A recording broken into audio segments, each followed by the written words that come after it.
नमस्कार. पार्थ मराठा वधूवर सूचक केंद्राचे संचालक मी रावसाहेब सोनवणे. आज आपल्याकडं एक खिल्लारे सर आलेले आहे. वैजापूर तालुका ना, वैजापूर तालुक्यातील आहे. N6 मध्ये N5 का N5 मध्ये त्यांचा बंगला आहे. बरेच त्यांचे भाडेकरू आहे आणि त्यांचा मुलगा घटस्फोटीत आहे. तर ते त्यांच्या मुलाच्या बाबतीत सविस्तर माहिती देतील आणि त्यांच्या परिस्थितीच्या बाबतीत ही माहिती देतील. ज्यांना त्यांचे योग्य वाटलं त्यांनी संपर्क करावा. तर सांगा काका, तुमचं मुलाचं नाव सांगा. मुलाचं नाव प्रवीण ज्ञानेश्वर खिल्लारे. MA शिकलेला आहे. तो घटस्फोटीत आहे. तो सध्या 2 व्यवसाय करतो. त्याच्या 2 ठिकाणी कॅफे आहे आणि कंपनीचं मॅनेजमेंटचं काम बघतो. तर साधारण महिन्याकाठी 1 लाख रुपयाचं उत्पन्न आहे. स्वतःचं घर आहे, व्यवस्थित आहे, भाडेकरू आहे, काही उत्पन्न चांगलं आहे. 2 जण भाऊ येते. एक जालन्याला असतो. जालन्याला आमचं डबल मजली घर आहे. इथे 2 घर आहे, दोघांना 2 घर आहे आणि आम्ही व्यवस्थित राहतो. आणि गाळे आहेत. सांगा, तुम्ही सांगा काय काय अजून. दुकानांचे 4 गाळे काढलेले, किराणा दुकान आहे आणि 4 दुकान आम्ही भाड्याने दिलेले आहे. वरती पण 2-3 हॉल आहे, तिथं पण भाड्याने दिलेले. तिथं पण किती येतं भाडं महिन्याला सरासरी? 50,000 भाडं येतं. 50,000 रुपये. आणि तुम्हाला काही पेन्शन आहे का? पेन्शन आमची काय नॉमिनल पेन्शन का 2-4 हजार रुपये. प्रायव्हेट मध्ये असल्यामुळे पेन्शन कमी आहे. मोठा मुलगा PSI याच्यात पोलीस मध्ये जालन्याला आहे. तिथे आमचं डबल मजली घर आहे. तिथे 3 भाडेकरू आहे, स्वतः राहतात. आणि इथे 2 घर आहे. वाळूजला MIDC मध्ये प्लॉट आहे.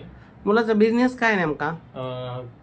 बेल्जियम वफल म्हणून त्याची ही घेतलेली, फ्रँचायझी घेतलेली आहे. त्याचे कॅफे येते आणि तिथे मुंबईची ब्रँच आहे ती. त्याची इथे फ्रँचायझी घेतलेली आहे. 2 ठिकाणी दुकान आहे. त्याच्यात कॅफे शॉप आहे.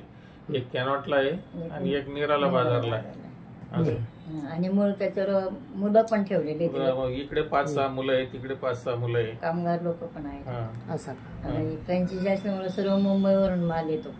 ट्रान्सफर सगळा कॉम्प्युटराइज आहे. बरं बरं. तुम्हाला कशी सून पाहिजे आता? सेवा करणारी, घर सांभाळणारी. आमची सेवा जर नाही केली ती नवऱ्याला सांभाळावं, त्यांना दोघांना आनंदात राहावा आणि घर सांभाळावं. घर सांभाळा, आनंदात राहावं. सगळे व्यवस्थित. घरात धुण्या भांड्याला बाई आहे का? धुण्या भांड्याला बाई आहे. आणि ती जर का तिची जर इच्छा असली काही व्यवसाय करायला, मदत करायला, तर आम्ही स्वयंपाकाला सुद्धा काही लावू शकतो. असं का? सगळं फ्री वातावरण आहे आमच्या घरी. मग ते पाहिजे. कारण कसं नोकरी करावं वाटत सुनाना, पण मग घरातलं काम करून नाही घरातलं काम करून आजकालच्या मुलीकडनं होतच नाही. सगळं फ्री वातावरण आमच्या घरी. ती जर नोकरी करणार असली तर सगळ्या घरात कामाला बाई असणार. नसली तर घर सांभाळून आम्ही पण तिला मदत करणार. तिची जर इच्छा असली स्वयंपाकाला सुद्धा बाई लावणार. 3-4 लोक स्वयंपाक. तुम्ही आहेत का? तुम्ही 2 जण, ते 2 4 व्हायचे. आणि 2 मुलं असल्यामुळे दोघांच्या नावावर 2 आम्ही घर बंगले करून दिलेले आत्ताच. ते टेन्शन ठेवले नाही. दोघांना 2-2 दुकानं काढून ठेवलेले आहे. त्या सध्या किराणा दिलेले आहे. वरती पण 3 हॉल आहे, ते पण भाड्याने दिलेले. तिथं पण राजस्थानी लोक राहते, परदेशी होणारे, ते तिथं पण भाडे येत आम्हाला. आणि आम्हाला राहायला सुद्धा 5 रूमचं घर आहे खाली. म्हणजे सगळी व्यवस्था व्यवस्थित केली. सगळी व्यवस्थित. सगळीकडे बोर घेतलेले, नळाचे फिटिंग आहे, 4-5 मीटर आहे. दोघांना 2 बोर घेतलेले. पाण्याचं पण टेन्शन नाही आमच्या. दोन्ही मुलांची सारखी व्यवस्था, दोन्ही मुलांची सारखी व्यवस्था केलेली. आणि आयुष्कर चौकात अगदी रोडवर घर आहे. शिवाजीचा पुतळा आमच्या घरासमोरच आहे. आणि सगळ्या मिरवणूक आमच्या दारापासूनच जाता. भाज्यांच्या गाड्या, रिक्षा स्टँड सगळं आमच्या दारासमोर आहे. तुम्हाला कुठं लांब जायचं कामच नाही. घरातून निघालं का जागेवर भाजी, जागेवर रिक्षा, जागेवर सगळं लागेल. रात्री बेरात्री कधी या काहीच अडचण नाही. मेन सिटीत घर आहे. भीती निघाली. विशेष म्हणजे आम्ही सगळे निर्वेशनी. सगळे निर्वेशनी म्हणजे आम्हाला तुम्ही माळकरी दिसता. सगळे माळकरी आहे. म्हणजे सांगायचं मुलगा, आमची मुलं पण माळकरी.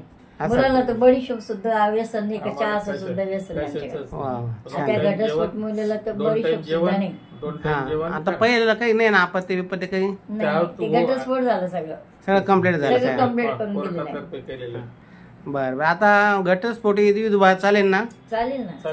बरं, तिला एखादा आपत्ती मुलगी असं काही असलं तर? शक्यतो नको. आणि असलं तर बघू, घेऊ. असलं तर मग ते त्यांनी आई वडील सांभाळत असलं तर शक्यतो ऐपत्य नसलेली पाहिजे आणि शक्यतो आमचं असं मत आहे की विधवा असली तर खूपच चांगलं. आलं लक्षात की तिला विधवा असली तर खूपच चांगलं.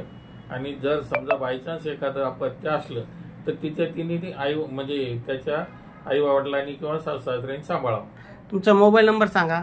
94-21-41-65-85. 94-21-41-65-85. म्हणजे ज्यांना तुमची ही जी माहिती योग्य वाटली ते कसं आहे डायरेक्ट तुमच्याशी संपर्क करतील. आणि माझा उद्देश असतो का पालकाशी संपर्क व्हावा, लग्न जमावा आणि अशा पद्धतीनं आम्ही मेळावे घेतो, मध्यस्थी करतो, जमवण्याचं काम करतो. फक्त मुलगा मेळाव्याला आला पाहिजे ना. आता दिवाळीला मेळावा घेणार त्यावेळेस त्याला येऊ द्या. बरेच मुलं मुली येतात ना. आता हा जो व्हिडिओ आहे तर युट्यूब चॅनलला जाणार आहे, काही अडचण नाही ना. काही म्हणजे नंतर कसं परत मुलगा बोलला हे बोलला काही लोक म्हणतात नाही काही. आपल्याला युट्यूब चॅनलला का द्यायचं का जेणेकरून बाहेरचाही डाटा असेल आणि बाहेरचेही कोणी मुलं मुली घटस्फोटीत विधवा असेल तर ते आपल्याशी संपर्क करू शकतात. आम्हाला नोकरीवाली चालेल, घरी राहणारी पण चालेल, घर सांभाळणारी असो अगर नोकरीवाली असो दोन्ही चालतील. फक्त सुसंस्कृत स्वभाव शांत राहिलेला पाहिजे बस. बस घर सांभाळणारी त्याच्यात मुलंच देऊन टाकायचं फोटो. फोटो का याच्यात ऍड नाही करता येणार का? एका वेळेस त्याचा आला का त्याचा तिथं दुकानात जाऊन मी व्हिडिओ घेईन त्यावेळेस काढून. हा दुकानात प्रत्यक्ष मुलाला भेटून जाऊन दुकान इकडे बघितली मी इथली दुकान मुलाची. हा निराला बाजारला आहे ना दुकान तिथं तिला मला वाटतं 50-50 हजार रुपये का भाडं आहे दुकान. 40,000 भाडं आहे. दोन्ही दुकानात एसी लावलेली आणि चहा का काय 200ला का 150ला चहा आहे वाटतं. सीसीटीव्ही कॅफे ते स्टँडर्ड सगळं. हा म्हणजे येणारे मुलं सगळे स्टँडर्ड राहणार तिथे. मुलं ठेवलेले तिथं. त्यांचे पगार आहे 10,000-15,000 हजार. रात्री वेगळे दिवसा वेगळे. परत सगळं माल आमच्या घराचे 5 रूम बांधलेले आहे त्याच्या घरा आमच्या घरामध्ये. तो रॉ मटेरियल सगळं त्याचं बरोबर आहे. चालेल काय अडचण. ही माहिती आपण देऊन टाकू युट्यूबला. धन्यवाद. चालेल तेच मला चालतं चक्कर मारू. बरं चला.